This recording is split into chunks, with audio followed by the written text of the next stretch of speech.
Hello and welcome to this edition of News on the Hour, and it's a power-packed news hour ahead here on DD India as we present to you all the latest updates and the developments as far as world, international and national headlines are concerned. Prime Minister Narendra Modi has landed in Rome. Let's take a look at all the highlights we are covering at this hour. Prime Minister Narendra Modi lands in Rome to attend 16th G20 Summit, also to hold meeting with Italian counterpart Mario Draghi. Says he will participate in dialogue on pandemic, sustainable development, global economy and health governance.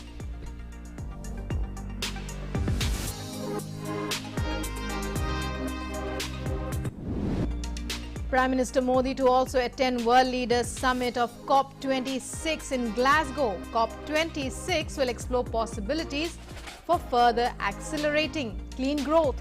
India to push for timely implementation of Paris Agreement guidelines to limit global temperature rise.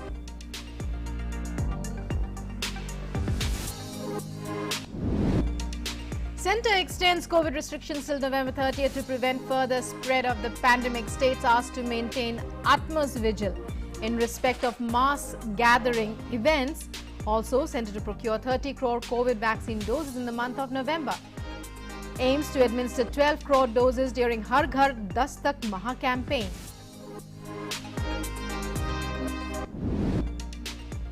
Army Chief General Narvane reviews passing out parade at National Defence Academy in Pune. Also hands over awards to meritorious passing out cadets. This is the fourth passing out parade carried out amidst COVID norms.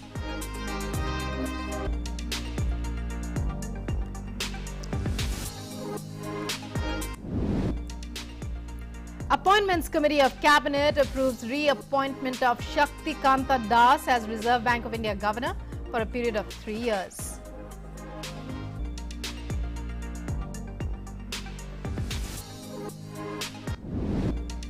Finance Ministry releases 44,000 crore rupees to states and union territories with legislature to compensate for GST. This release is in addition to normal GST compensation being released every 2 months out of actual cess collection.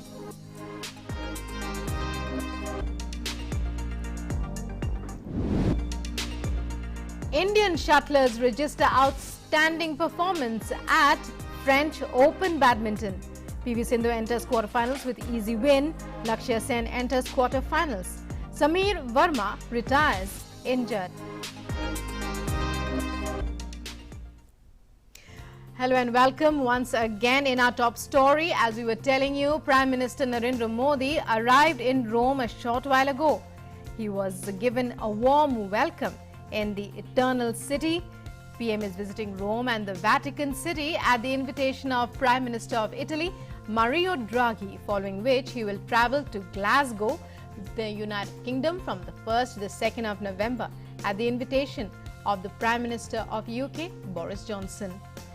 Prime Minister Modi will attend the G20 Summit in Italy. He is on a 5-day visit here and he will also be visiting the United Kingdom, during which he is expected to hold extensive engagements in bilateral and multilateral formats.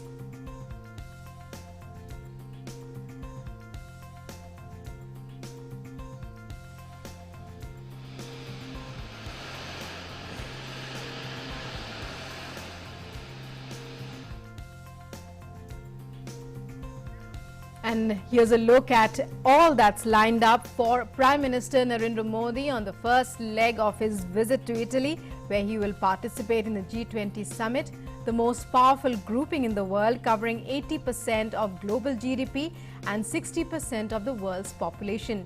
India is a founding member of the G20 organization and has always raised issues pertaining to developing countries. Prime Minister Modi is likely to highlight issues ranging from global health governance to the issue of tax evasion to climate change. Here's more. As leaders of the 20 biggest economies of the world gather here in Rome over the weekend for the 16th G20 Summit, they will be primarily focusing on achieving global health and economic recovery, sustainable development and climate change. Prime Minister Narendra Modi, during his interventions at the G20 sessions, will stress upon setting realistic and achievable targets and countries then honoring their commitments. He could also appeal to the developed world to reduce their divergences with the developing world and look at climate financing and put in a model for achieving transfer of technology and climate financing, especially to the developing and the least developed countries. In the first leg of his visit, Prime Minister Narendra Modi will attend the G20 Summit in Rome, Italy from 30 to 31st of October at the invitation of the Italian Prime Minister Mario Draghi. The summit will be attended by leaders of G20 countries, the European Union and other invited countries and representatives of international organizations. This time, the focus is going to be on economic recovery after the corona pandemic. Italy's theme for its presidency is People, Planet, Prosperity. It actually comes from the 2030 UN Agenda for Sustainable Development. There are 5 Ps here, but Italy has chosen to retain the 3 Ps as being the theme for the G20 Summit. And the focus of Italy is on recovery from the pandemic and strengthening global health governance, economic recovery and resilience, climate change and energy transition, and sustainable development and food security. This will be the 8th G20 Summit meeting of Prime Minister Modi as Prime Minister. Before that, Prime Minister Modi has represented India in this conference 7 times. India is a founding member of the G20 organization and has always raised the issues pertaining to the developing countries. Foreign Secretary Harshvardhan Shringla added that India has been a party to reforms in global institutions from global governance. Referring to the efforts made by India at the time of Corona, the Foreign Secretary said that India will put issues like global health governance on the G20 platform. The thrust of the upcoming summit will be on economic and health recovery, climate change and sustainable development. We are now close to the 2nd year of our dealing with the pandemic. Obviously, the devastation it has caused cannot be overstated. It is therefore not surprising that the Italian presidency has kept its focus on recovery and, of course, economic and health recovery both. They have already set the stage for an ambitious agenda on global health governance with a parallel focus on recovery from the ongoing crisis and preparing for the future health crises that may emerge. The Foreign Secretary said there will be inclusive talks on many pertinent issues including tax evasion and climate change. India will also call for consensus among the countries on the basis of approval of the authenticity of the vaccine so that people do not face inconvenience in international travel. There is unanimity in the G20 on building back from the pandemic by focusing on job creation, skill development, and I think this is an important part of the overall discussions and the agenda that will be there. Women's empowerment, increased participation in women's workforce, also for international travel. I think that is an important point. Resumption of international travel through mutual recognition of national vaccine documents. This has been our proposal, and there is strong support within emerging market economies in the group in this regard. Prime Minister Modi will also hold bilateral meetings with the heads of many countries during his visit to Italy and Glasgow. The G20 organization represents 80% of the world's global GDP, 75% of global trade and 60% of the world's population. This year's theme, People, Planet and Prosperity, primarily means health recovery as far as people goes, prosperity, economic recovery and planet, climate change. Amritpal Singh, DD India, Italy. Ahead of Prime Minister Modi's engagements in Rome, Indian Ambassador to Italy, Dr. Nina Malhotra, talked about key issues of bilateral cooperation between the two nations. Talking exclusively to DD India, Dr. Nina said Prime Minister's visit will further provide impetus to India-Italy ties in areas of culture, politics and energy. Despite pandemic, there has been an increase in the Italian investments in India. At the level of parliamentarians also, there has been a lot of interaction. Italy has set up what they call India-Italy Parliamentary Friendship Group. On the cultural front, we are celebrating the festival of India in Italy and Italy in India simultaneously. This year we had the first International Yoga Day celebration in the Ministry of Foreign Affairs building in Italy. On the multilateral front, Italy has joined International Solar Alliance, India's initiative. And energy, I would say, is one of the most crucial area of our cooperation. And this is an area where I see a further scope for enhancement of our relationship. So I feel PM Modi's visit provides a tremendous opportunity to take forward the momentum that has gathered in the last few years, both bilaterally and in the context of our shared global responsibilities. And as we were telling you, Prime Minister Narendra Modi will be meeting Pope Francis. Our correspondent Amrit Pal tells us more about the relevance of the meeting. Let's listen in. When Prime Minister Narendra Modi comes to Rome in Italy to participate in the 16th G20 Summit, he'll be taking out time and to meet the Pope here at the Vatican City. Pope Francis is the head of the Catholic Church and also the sovereign of the Vatican City-State, which is the smallest city-state or smallest country in the world with a population of merely 800 people. But that outsizes its influence that the Pope has, especially on the Christian world. The Pope also will be meeting other world leaders like US President and the South Korean President. With cameraman Rakesh Kumar, Amrit Pal Singh, DD India, Vatican City. After fighting back the severity of the COVID-19 pandemic, Italy is hosting the in-person G20 Summit this week. Our correspondent Amrit Pal Singh has sent this report from the Plaza in Rome, talked in context of G20 agenda of human and economic recovery. Take a look at this report. I'm in the heart of the Italian capital, Rome, where a lot of people have come out on the streets. It's a scene which is very different from what it was a year and a half ago. In January 2020, two Chinese tourists from Wuhan carried the coronavirus to Italy, and Italy became the epicenter of the deadly COVID virus. In fact, more than 1.3 lakh deaths took place because of the COVID-19 crisis here. And as world leaders gather here in G20, the heart of the 16th G20 Summit will be recovery from COVID-19. What the leaders meet and talk and discuss is what we see out on the streets of Rome, where a lot of tourists, a lot of people, local residents now come out. Italy has bounced back from it, though its economy was hit. I'm talking about the progressive normalization that Italy is seeing. In fact, whole of Europe is seeing. I have with me two English tourists, Malcolm and Chucklan.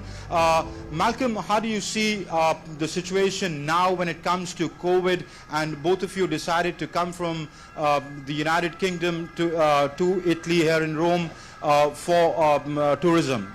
I think the world is learning to get back to normal. I think that there have been great strides in coping with the COVID virus. It's far from over, but the other side of the coin is everybody wants to get on with life. And I think it's very relevant in Rome, which is one of the livelier cities in Europe. Yeah. And it's very pleasing to see. I think things have advanced. We know what to do as much as we can, obviously, to be as careful as we can. But I think we just have to take the advice where it's given and try and lead a normal life along with it. It has come out of it and has been able to organize the 16th G20 Summit, which is the biggest conference of world leaders.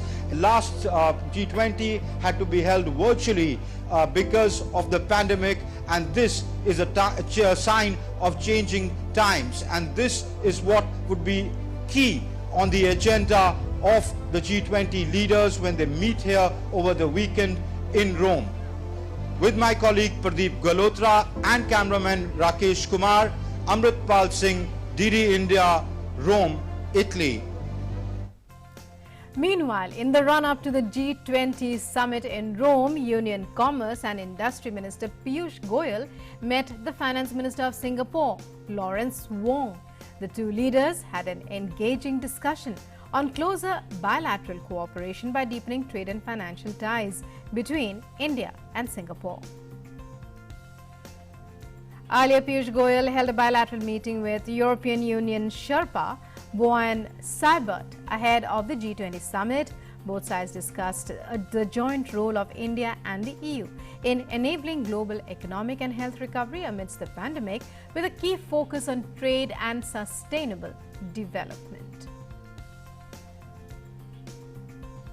Prime Minister's second stop will be Glasgow in the UK to attend the COP26 summit.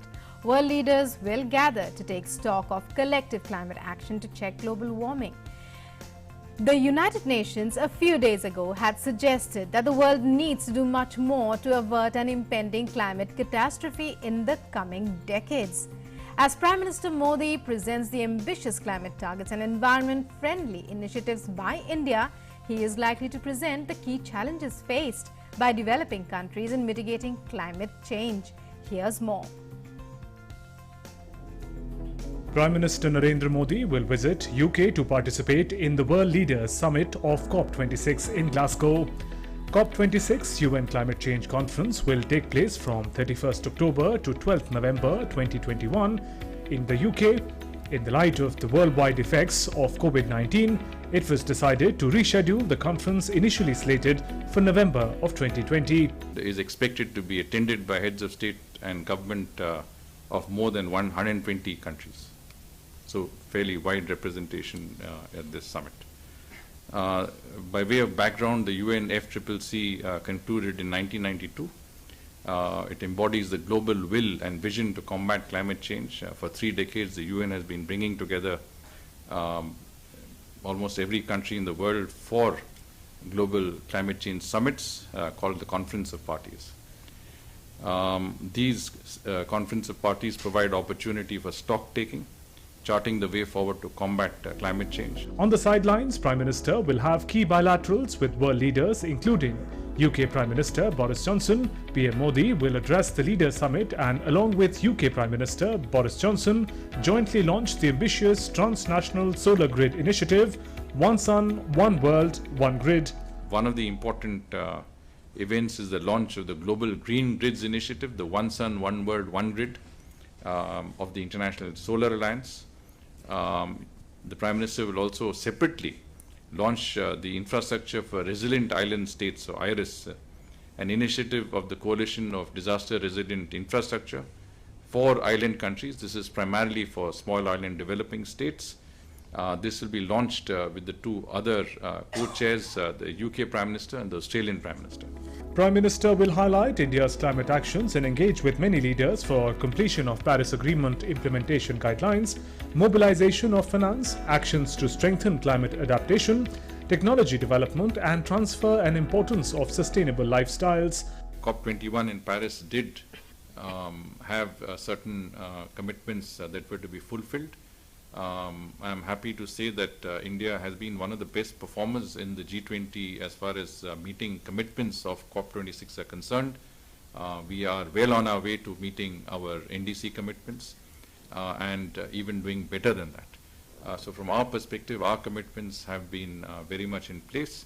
Not only have we committed to NDCs at Paris, we have also made unilateral, I would say, announcements that really set the benchmark much higher. UN Climate Change Conference COP26 is a crucial opportunity to achieve pivotal, transformational change in global climate policy and action. COP26 comes against the background of widespread, rapid and intensifying climate change impacts, which are already impacting every part of the world. The meeting comprises 26th session of Conference of Parties COP26. Bureau Report, DD India. Despite the challenges common to developing countries in mitigating climate change, India had set and is also on track to meet and exceed its goals as per the Paris Agreement. Natural Resources Defence Council, an international non-profit organization, has compiled a report that shows India is indeed walking the talk as far as its climate commitments are concerned. Here's how. India is largely on track to meet and even exceed its Paris Climate Agreement targets, according to a new report by Natural Resources Defence Council, an international non-profit organisation. The NRDC, in its annual review of India's actions on climate change titled "The Road from Paris, India's Progress Towards its Climate Pledge," said that the country is likely to meet its target of reducing emissions by 33 to 35% of its GDP by 2030 from the 2005 levels and achieve 40% of its installed power capacity from non-fossil fuels by 2030, with some more work to do on its goal of creating an additional carbon sink. Salient features of the report indicate that India is indeed walking the talk and is serious about honouring its climate commitments.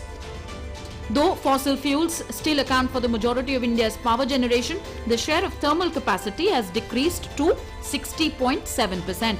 Factoring in large hydro and nuclear, India's fossil fuel-free power totaled 39.3% of the country's installed capacity, nearly equal to the 2030 goal. Rapidly growing renewables, the share of installed capacity from renewable energy sources has increased to 26% in August 2021, while the share of thermal capacity is at about 60.7%. Hydrogen mission gaining steam to support its clean energy transition, India has launched a new hydrogen mission which explores how green hydrogen can be utilized by existing end users of hydrogen. Increasingly competitive solar power, tariffs for solar energy projects reached record lows of 1.99 rupees per kilowatt hour at a December 2020 auction.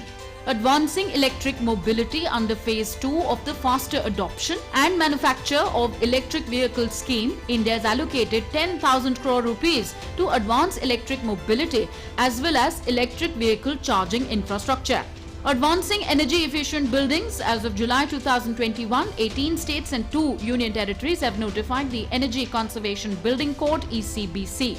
Ratifying cooling action plans in August 2021, India committed to ratifying the Kigali Amendment, the global pact to phase down super climate polluting hydrocarbons (HFCs), reducing air pollution as part of its goal to achieving a 20 to 30% air pollution reduction by 2024. India launched a national clean air program in 2019 and allocated funds to states for reducing air pollution under 2020 and 2021 budgets.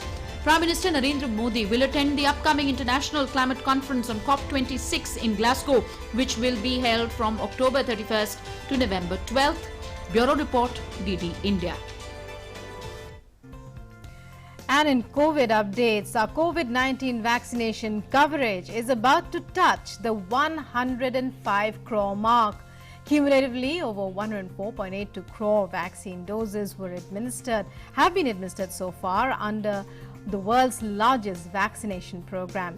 More than 74.33 lakh vaccine doses were administered yesterday.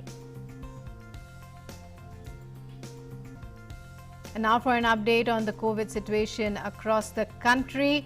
The recovery of 13,198 patients in the past 24 hours has increased the cumulative tally of recovered patients to 3 crore 36 lakh 27,632.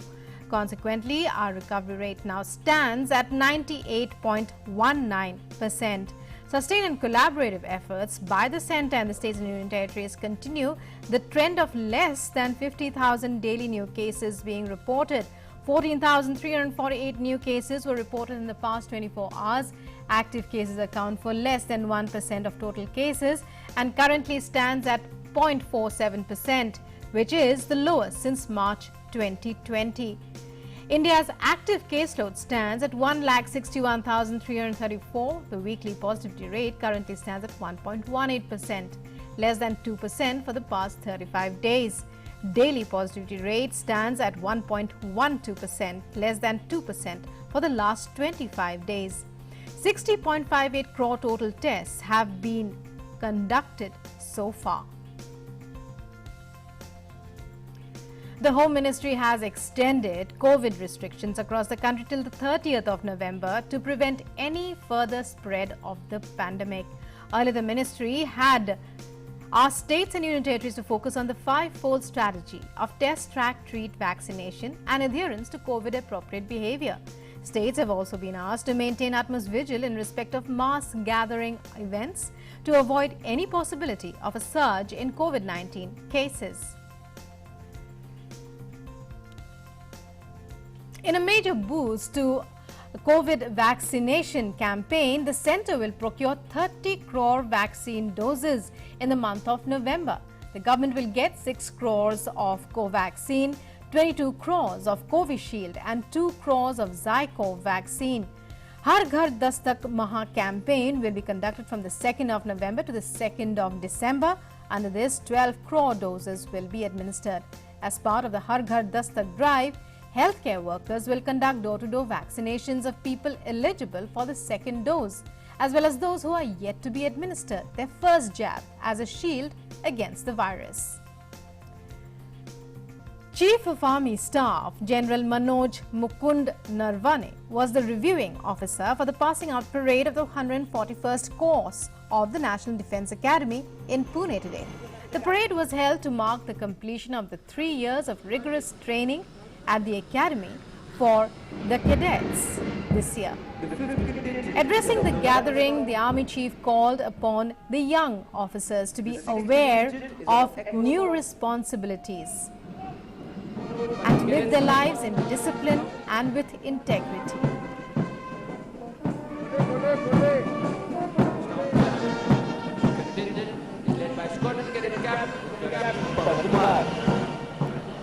Lifting the tune of all flags signed, the junior cadets will go back to the Quartermaster Fort away from you and the National Defence Academy alumni. This is a day of mixed sentiments. Armed forces of the nation have always been at the forefront of all challenges. As the ultimate bastion, we simply cannot afford to fail. To uphold the sacred trust of the nation is by no means an easy task. It calls for the highest degree of professionalism and operational preparedness. Young leaders like you have scripted history in faraway lands under extremely challenging circumstances. It is your turn now. The Bombay High Court has granted bail to Aryan Khan and 2 others accused in the cruise ship drug case, but the son of Bollywood actor Shah Rukh Khan will have to stay in jail for 1 more day due to the lack of a detailed order of the court. In another development, the High Court has given major relief to NCB Zonal Director Sameer Wankhede, directing Mumbai Police to give him notice of 3 days in advance if arresting him. The government has extended the tenure of Shaktikanta Das as the Governor of the Reserve Bank of India for the next 3 years. The reappointment will be effective from the 10th of December this year. A retired IAS officer of Tamil Nadu cadre, Shaktikanta Das, was appointed as the 25th Governor of the RBI in December 2018. He retired as Economic Affairs Secretary and was subsequently made a member of the 15th Finance Commission. Das has vast experience in various areas of governance and has held important positions in the central and state governments during his career. Meanwhile, the Finance Ministry has released 44,000 crore rupees to the states and union territories with legislature under the back-to-back loan facility in lieu of GST compensation, after taking into account an earlier release of 1,15,000 crore rupees.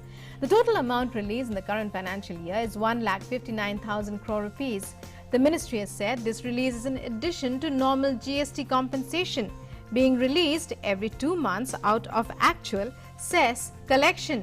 Subsequent to the 43rd GST Council meeting held on 28th May this year, it was decided that the central government will borrow 1,59,000 crore rupees and release it to states and union territories to meet the resource gap due to the short release of compensation on account of inadequate amount in the compensation fund. And let's take a look now at COVID-19 figures from across the world. So far, more than 24 crore 62 lakh people have contracted COVID-19, while the number of recoveries stand at above 22 crore 31 lakhs globally. The virus has claimed over 49 lakh 95,000 lives worldwide. The United States continues to remain the worst affected with the pandemic, where the number of cases has crossed 4 crore 66 lakhs, while the death toll remains above 7 lakhs 63,000. The World Health Organization has appealed to leaders of the 20 biggest economies, the G20, to fund a $23.4 billion plan in the fight against COVID in poorer countries. Tedros Ghebreyesus said the G20 should fully fund the latest round of the program, which aims to provide vaccines, drugs and tests to the poorest countries until September 2022, expected to include use of an experimental oral antiviral pill made by Merck and Company for treating mild and moderate cases. The WHO's call has come ahead of the meeting of the group of 20 leaders in Italy's Rome.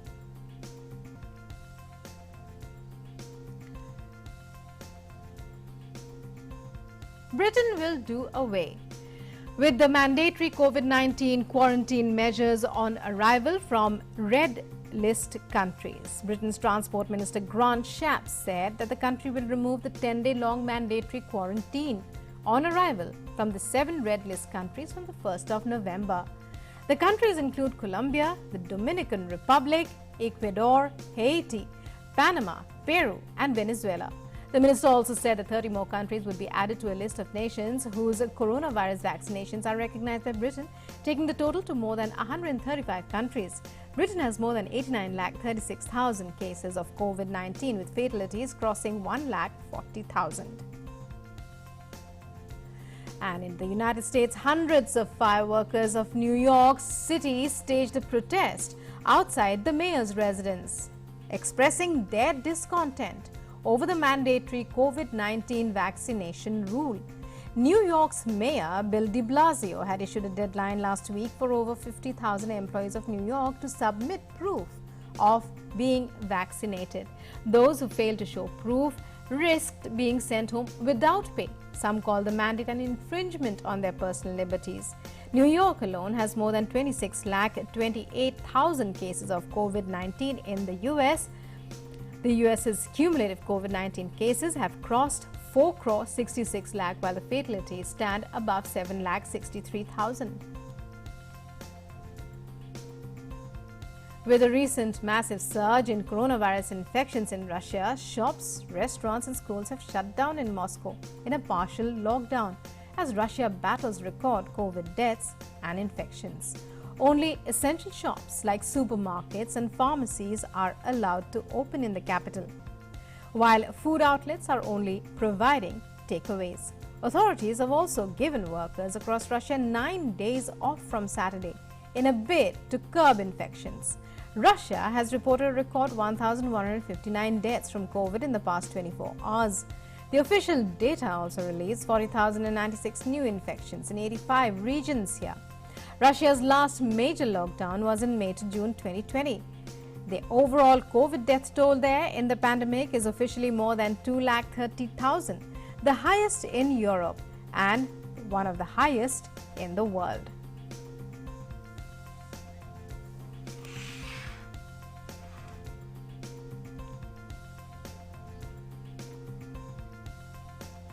And here on News on the Hour, it's time for a short break, but there's more up ahead on DD India. Stay tuned and keep watching.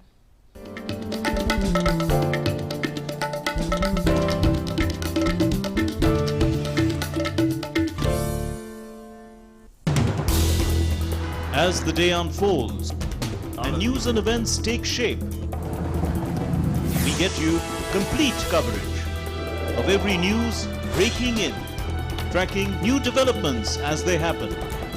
Midday Prime English, Monday to Friday, 2 p.m. on DD India.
Welcome back after the break. You're watching News on the Hour and I'm Rukma with you.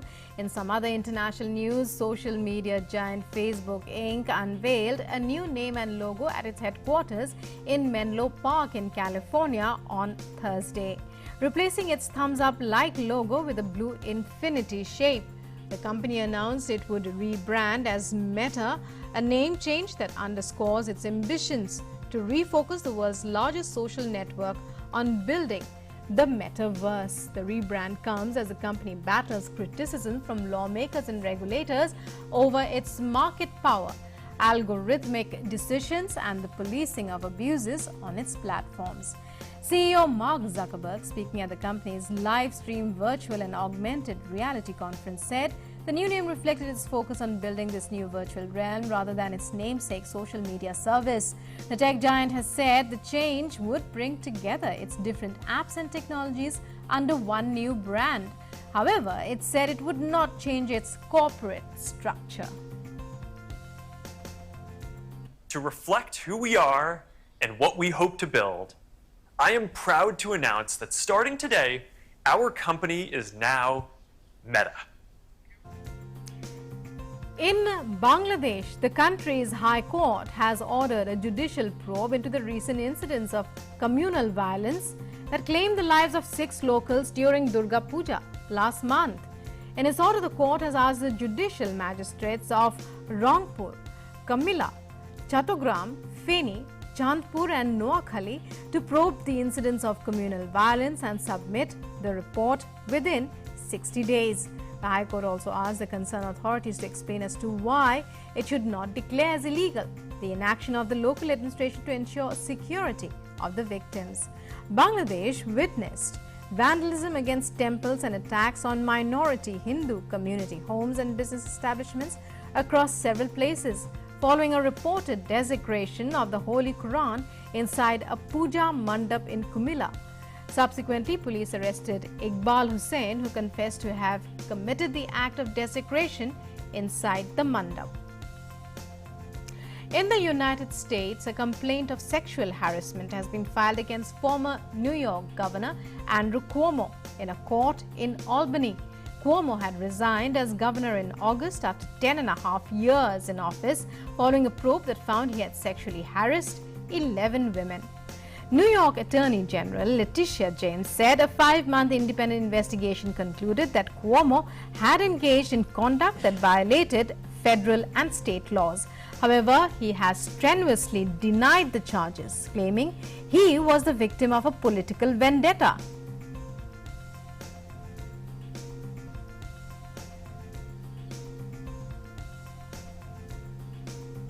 Some climate-related updates now.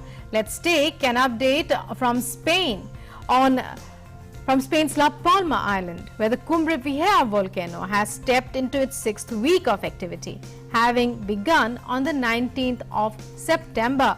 Large plumes of smoke rose up from the Cumbre Vieja volcano on the island of La Palma on Thursday, encouraging bystanders to watch and take photos.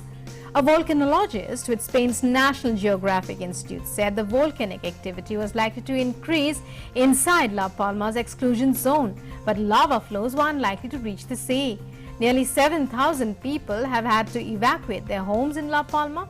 An earthquake of magnitude 5 has been recorded, the highest since the eruption began. Lava flow now covers a surface area of over 900 hectares, according to Copernicus radar imaging, with more than 2,200 buildings destroyed. Over 35,000 earthquakes and tremors have been recorded in La Palma over the past month. Meanwhile, across the globe, climate has been taking catastrophic turns. The Democratic Republic of Congo's environment minister said on Thursday that the country intends to ban all log exports and implement other measures to lessen threats to its carbon-absorbing tropical rainforest, a major bulwark against climate change. Home to a majority of the world's second-largest rainforests, Congo is under pressure to improve forest management and curb a high deforestation rate that has doubled in the last decade.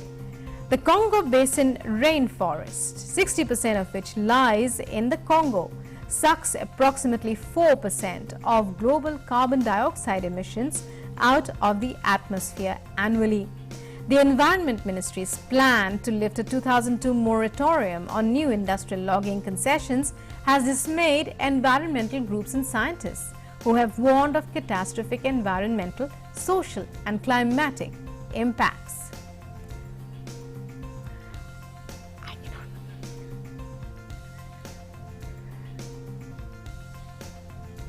And it's time now for another very short break. There's more up ahead here on News on the Hour. So stay tuned, we'll be right back.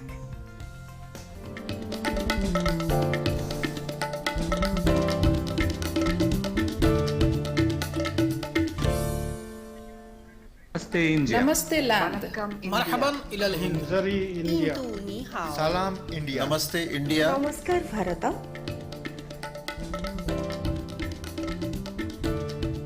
Muy India. Nahnu Hunud. India. Ma Hindi Hasti. Hindian. Salam Hindustan. We are India.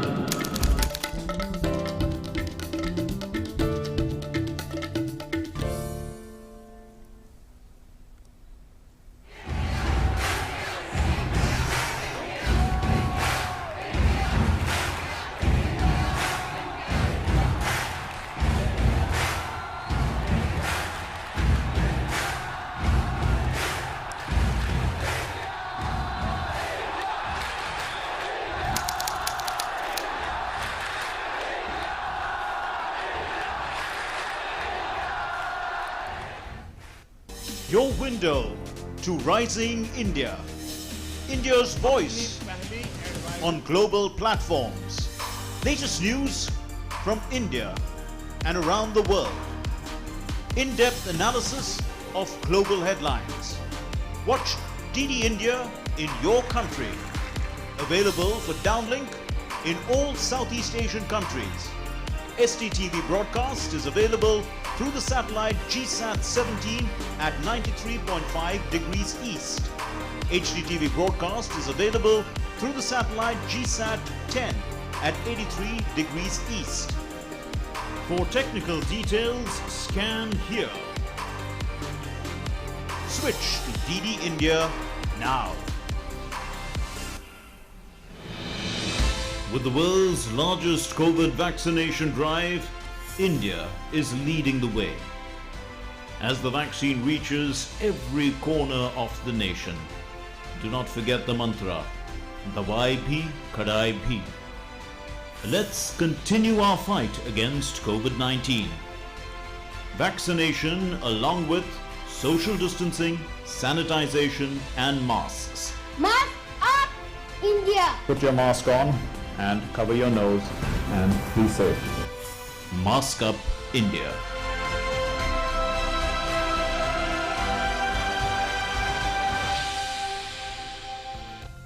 Welcome back. You're watching News on the Hour here on DD India. And now we bring you some sports news. In the T20 World Cup, 2 matches will be played today. Bangladesh and the West Indies are set to cross swords at the Sharjah Cricket Stadium. The Caribbean team led by Kieran Pollard have had a disastrous campaign thus far, having lost both their games against England and South Africa. The Tigers are also yet to open their account after back-to-back losses at the hands of England and Sri Lanka. On Wednesday, October the 27th, England had beat them by 8 wickets. In the second match of the day, Pakistan will look to move closer to a semi-final spot when it takes on Afghanistan in a Group 2 Super 12 game today. Babar Azam's men will start favourites against Mohammad Nabi's Afghanistan, which began its campaign with a 130-run win over Scotland. Mujibur Rahman, with his variety of off-breaks, googlies and carom balls, finished with 5 for 20. Such was its dominance that by the time Rashid Khan, the number 3 ranked T20 international bowler of the world, came on to bowl, Afghanistan was already on course for a big win. Meanwhile, Australia defeated Sri Lanka by 7 wickets in a Group 1 Super 12 match. in Dubai on Thursday. Kushal Pereira and Charit Asalanka scored 35 each, while Bhanuka Rajapaksa provided the big hits towards the end of the innings. Remaining unbeaten on 33 of 26 balls as Sri Lanka made 154 for 6. Australia chased down the target in 17 overs with opener David Warner smashing 65 of 42 balls. And India's ace shuttler PV Sindhu defeated Danish player Line Christophersen in straight sets to advance into the third round of the women's singles event at the French Open Super 750 tournament on Thursday. Meanwhile, young rising star Lakshya Sen also advanced to the men's singles quarterfinals with a straight game victory over Singapore's Lau Keon Yew. But Samir Verma retired midway due to an injury at the French Open. And it's time now for our Saga of Freedom. In today's episode, we pay tribute to social worker Kamala Devi Chattopadhyay. She was inspired by Gandhian ideals and non-violence. Kamala Devi is known also as Hatkargha Ma for her works in the handloom sector. Also, we talk about the establishment of Central University Jamia Millia Islamia.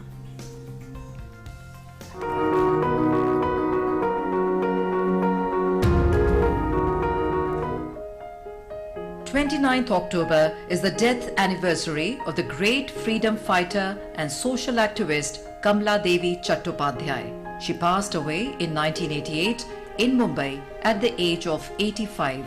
Greatly inspired by Gandhian ideals and the concept of non-violence, Kamala Devi joined the Gandhian organization Seva Dal after her return from England, where she studied at the University of London and received a diploma in sociology.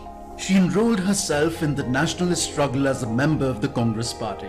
Kamala Devi was charged with the violation of the salt laws and was sentenced to a prison term. She captured the nation's attention when, in a scuffle over the Congress flag, she clung to it tenaciously. Kamala Devi became the president of the All India Women's Conference in 1936. She was a great author, and her first writings on the rights of women in India date back to 1929. One of her last books, Indian Women's Battle for Freedom, was published in 1982. Kamala Devi is credited with reviving Indian handicrafts and handlooms. She stressed the significant role which handicrafts and cooperative grassroots movements play in the social and economic upliftment of the people. Kamala Devi is known as Hatkargha Ma for her works in the handloom sector. She nurtured several national institutions promoting drama, art, theatre, music and puppetry. Kamala Devi set up the Indian National Theatre in 1944, what is today known as the National School of Drama. She was conferred with Padma Bhushan in 1955 and the Padma Vibhushan in 1987. Also on 29th October in the year 1920, a premier institute of the country, Jamia Millia Islamia, was formed.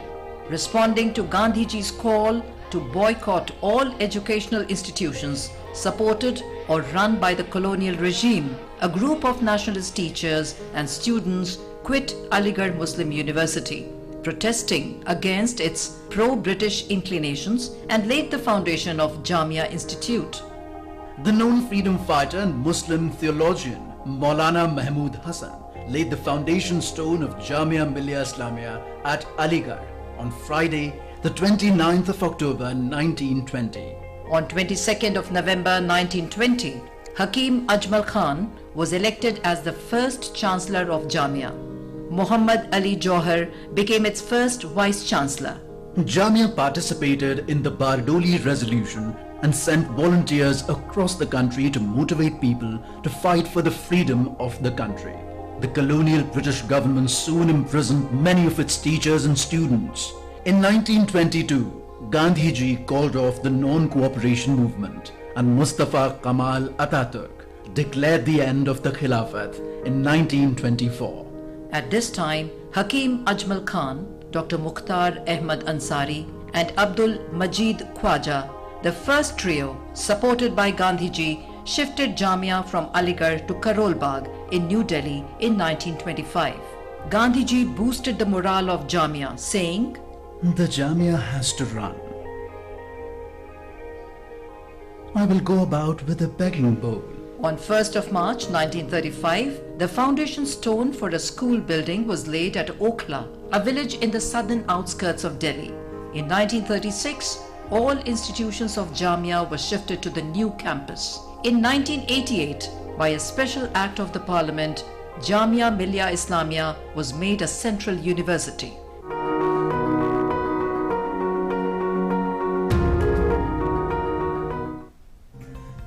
And with that, we wrap up this edition of News on the Hour. We'd like to remind our viewers that the battle against COVID-19 continues, so don't forget, wear a mask always as you step out of your homes, carry on sanitization efforts continuously, and get yourself vaccinated, most importantly. And as we go today, we leave you with some interesting visuals from Mexico's Dolores Olmedo Museum, which has set up a latest exhibit showcasing the Mexican tradition of Day of the Dead. As we go, we leave you with these wonderful and very interesting glimpses of papier-mâche and paintings in the museum. Take a look and enjoy. Namaskar. Have a great day.